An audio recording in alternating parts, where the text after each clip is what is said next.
আমরা পথ চলা শুরু করি কোনো এক গন্তব্যের উদ্দেশ্যে।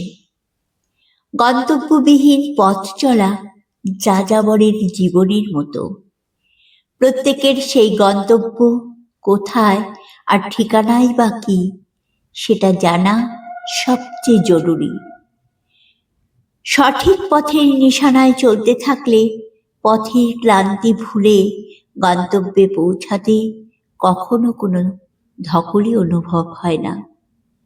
আবার যখন কোনো প্রিয়জনের কাছে পৌঁছানোর উদ্দেশ্যে পথে নামতে ইচ্ছে প্রকাশ করি, তখন পথ যতই বন্ধুর হোক না কেন, সেই ঠিকানায় পৌঁছাতে ক্লান্তিহীন চলার মধ্যেও দারুণ এক সুখানুভূতি হৃদয় মনকে আবিষ্ট করে তোলে। যদি আমি নিজের মন থেকে কোনো ঠিকানায় পৌঁছাতে চাই, তবে অবশ্যই সেই ঠিকানা মনের মতো হতে হবে। আর সেখানে যেতে যে কোনো বাধা অতিক্রম করতেও দ্বিধা দ্বন্দ্ব অন্তরায় হয়ে ওঠে না। যদি চাই পাহাড়ের চূড়ায় উঠব, সেটা আমার মনের বাসনা, হৃদয়ের টান এবং কঠোর ইচ্ছা শক্তি। সেই পথ যতই কঠিন বা ঝুঁকিপূর্ণ হোক না কেন, সব প্রতিবন্ধকতাকে জয় করে এগিয়ে যাওয়ার মজাই আলাদা অনুভূত হবে।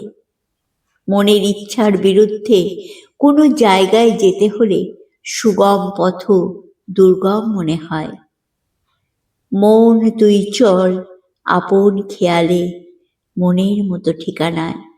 সেই পথ হোক না দুর্গম, তবুও সহজ হবে পথ চলা প্রবল ইচ্ছায়। পথ হাজারো, কিন্তু গন্তব্য হওয়া চাই সঠিক ও সুন্দর। গন্তব্য বা ঠিকানা যদি সঠিক হয়, তবে বন্ধুর পথও সমতল হয়ে যায় নিজের কাছে।